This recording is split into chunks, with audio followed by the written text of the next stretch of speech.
नमस्ते दोस्तों, वेलकम है आपका माइंड ओवर मशीन्स पर। यहाँ हम डेली जीके और करंट अफेयर्स कवर करेंगे ताकि आप अपने एग्जाम्स क्रैक कर सकें। चलिए शुरू करते हैं।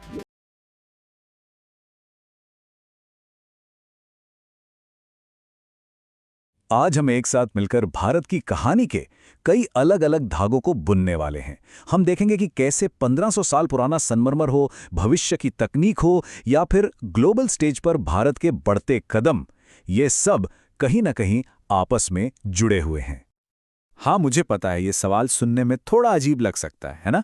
लेकिन यकीन मानिए आज हम यही देखने वाले हैं कि कैसे ये दोनों चीजें और भी कई सारी खबरें मिलकर भारत की एक बड़ी और बहुत ही दिलचस्प कहानी बनाती हैं। तो चलिए फटाफट देखते हैं कि आज हम किन किन मुद्दों पर बात करने वाले हैं।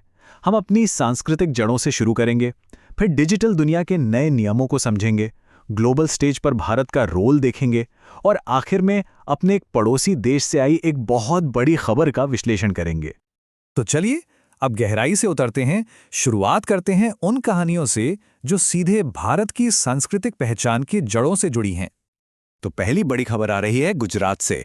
वहां के मशहूर अंबाजी मार्बल को मिला है प्रतिष्ठित जीआई टैग। अरे ये वही संगमरमर है जिससे करीब करीब 1500 साल पहले माउंट आबू के वो शानदार दिलवाड़ा जैन मंदिर बने थे। सोचिए ये बात इसे कितना खास बना देती है। तो सवाल उठता है, ये जीआई टैग आखिर होता क्या है? अच्छा, इसे ऐसे समझिए, ये किसी प्रोडक्ट के लिए एक तरह का पहचान पत्र है। ये बताता है कि ये चीज़ एक खास जगह से आती है और इसकी जो क्वालिटी है वो उसी जगह की वजह से है। और ये सिर्फ क्वालिटी की गारंटी नहीं है, इससे होता यह है कि वहाँ के कारीगरों को बेहतर बाजार मिलता है, अच्छी कीमतें मिलती हैं और उनकी कला और रोजी रोटी दोनों सुरक्षित रहती हैं। जैसे दार्जिलिंग की चाय हो गई या बनारसी साड़ी, ये टैग्स हमारी रीजनल स्पेशलिटी का एक तरह से जश्न मनाते हैं। और अब इसी खास लिस्ट में अंबाजी मार्बल का नाम भी जुड़ गया है। चलिए अब रुख करते हैं पहाड़ों की तरफ। हिमाचल प्रदेश के किन्नौर में एक 5000 साल पुरानी परंपरा निभाई जा रही है, रोलिन महोत्सव। ये सिर्फ कोई त्योहार नहीं है, बल्कि ये पहाड़ की आत्माओं को सम्मान देने का एक तरीका है।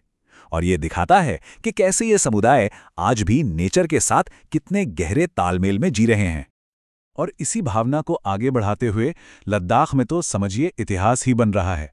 वहां भारत का पहला जनजातीय खेल सम्मेलन हो रहा है। ये एक बहुत ही जरूरी कदम है।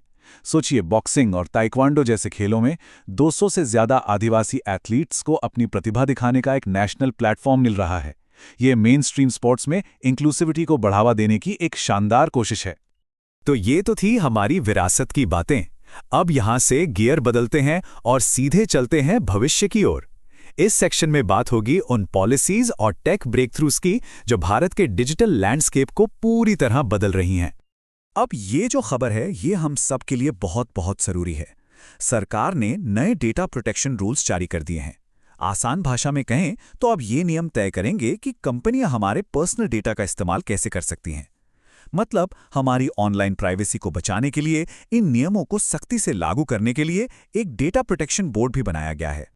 डिजिटल गवर्नेंस की तरफ एक और बड़ा कदम है ई जागृति प्लेटफॉर्म। इसके जरिए अब कंज्यूमर्स को कोर्ट के चक्कर नहीं काटने पड़ेंगे। वो सीधे ऑनलाइन शिकायत दर्ज कर सकते हैं और वहीं समाधान पा सकते हैं। इससे न्याय पाना पहले से कहीं ज्यादा आसान और तेज हो गया है। और यहाँ एक बहुत बड़ी टेक्नोलॉजिकल लीप की बात हो रही है। आईआईटी दिल्ली के एक स्टार्टअप ने भारत का पहला हाई प्रिसीजन डायोड लेजर बना लिया है। देखिए, पहले क्या होता था, हमें इन्हें बहुत महंगे दामों पर एक जटिल प्रोसेस के जरिए इंपोर्ट करना पड़ता था। और अब हमारे पास अपनी खुद की सस्ती और इस्तेमाल में बेहद आसान प्लग एंड प्ले तकनीक है। ये भारत के नेशनल क्वांटम मिशन के लिए गेम चेंजर है, क्योंकि क्वांटम कंप्यूटिंग जैसी फ्यूचर टेक्नोलॉजीज को काम करने के लिए ऐसी ही लेजर्स की जरूरत होती है। चलिए अब जरा नजर को और बड़ा करते हैं और देखते हैं कि इंटरनेशनल स्टेज पर भारत की भूमिका कैसी है, एनर्जी सिक्योरिटी से लेकर क्लाइमेट एक्शन और स्पोर्ट्स तक। स्क्रीन पर जो ये नंबर दिख रहा है 2.2 मिलियन टन, ये कोई छोटा मोटा आंकड़ा नहीं है। ये भारत और अमेरिका के बीच हुई अब तक की सबसे बड़ी एलपीजी इंपोर्ट डील का साइज है। चलिए समझते हैं कि इसके मायने क्या है। देखिए, ये डील सिर्फ नंबर्स का खेल नहीं है, ये पूरी तरह से स्ट्रैटेजी का मामला है। जैसा कि इस चार्ट में साफ दिख रहा है, अब तक हमारी एलपीजी सप्लाई का एक बड़ा हिस्सा ट्रेडिशनल तौर पर खाड़ी देशों जैसे सऊदी अरब और यूएई से आता रहा है। अब अमेरिका को एक बड़े सप्लायर के तौर पर जोड़ने से हमारी एनर्जी सप्लाई में डाइवर्सिटी आती है, हमारी निर्भरता कम होती है और ग्लोबल स्टेज पर हमारी स्ट्रैटेजिक पार्टनरशिप भी और मजबूत होती है।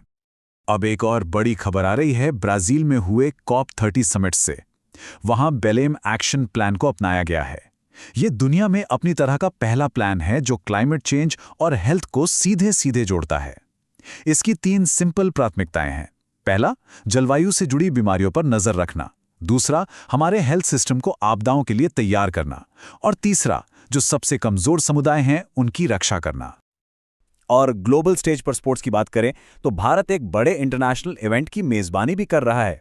ग्रेटर नोएडा में वर्ल्ड बॉक्सिंग कप चल रहा है और खबर यह है कि भारतीय बॉक्सर प्रीति पवार ने एक शानदार जीत के साथ अपनी शुरुआत की है। तो चलिए अब हम आज के विश्लेषण के आखिरी और शायद सबसे गंभीर हिस्से की तरफ बढ़ते हैं। यह खबर हमारे पड़ोसी देश बांग्लादेश से जुड़ी एक बहुत बड़ी घटना के बारे में है। ये एक बहुत ही पावरफुल और ऐतिहासिक फैसला है। बांग्लादेश की पूर्व प्रधानमंत्री शेख हसीना को इंटरनेशनल क्राइम्स ट्रिब्यूनल ने मानवता के खिलाफ अपराधों का दोषी पाया है और उन्हें मौत की सजा सुनाई गई है। इस फैसले के पीछे जो वजह हैं वो बहुत गंभीर हैं। आरोपों में 2024 के स्टूडेंट प्रोटेस्ट के दौरान बड़े पैमाने पर हिंसा, पॉलिटिकल विरोधियों को दबाना और मीडिया पर पाबंदियां लगाना शामिल है। ये फैसला सिर्फ बांग्लादेश के लिए ही नहीं बल्कि पूरे साउथ एशिया रीजन की स्थिरता के लिए भी बहुत मायने रखता है। तो आज हमने लोकल हेरिटेज से लेकर ग्लोबल इम्पैक्ट तक का एक पूरा सफर तय किया और ये सब हमें एक बड़े सवाल पर लाकर छोड़ देता है। एक तरफ भारत अपने सांस्कृतिक जड़ों का सम्मान कर रहा है, दूसरी तरफ टेक्नोलॉजी की दुनिया में आगे बढ़ रहा है और साथ ही दुनिया में एक बड़ी भूमिका भी निभा रहा है। तो सोचने वाली बात यह है कि इनमें से कौन सा मोर्चा आने वाले दशक में भारत के भविष्य को सबसे ज्यादा डिफाइन करेगा।